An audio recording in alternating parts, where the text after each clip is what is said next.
पहचाना मुझे? আজি একদম পুৰা ফুৰিব গৈ আছোঁ আৰু দাদাহঁতৰ ঘৰত গৈ পোৱাৰ লগে লগে একদম পৰ্দা অন্তকাই ৱেলকাম কৰিলে আৰু মোক পিছত কৈছে আৰু পথাৰত বস্তু এটা আছে বৌ চাবিগৈ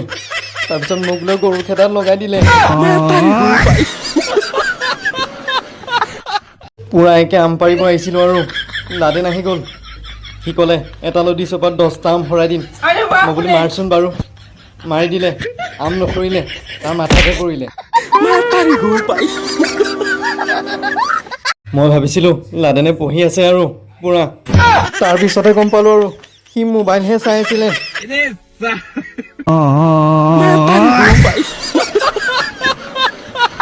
মোক একদম মাংসৰ দোকানত লৈ গৈছে আৰু আজি বোলে মোক একদম পুৰা দগৰা মাংস খুৱাব আৰু বোলো আজি একদম পুৰা থুচি মাৰো মাংস মোক ঠগিলে পিছত নি পেলাই মোক বৰণ ভাজি দিহে ভাত খোৱালে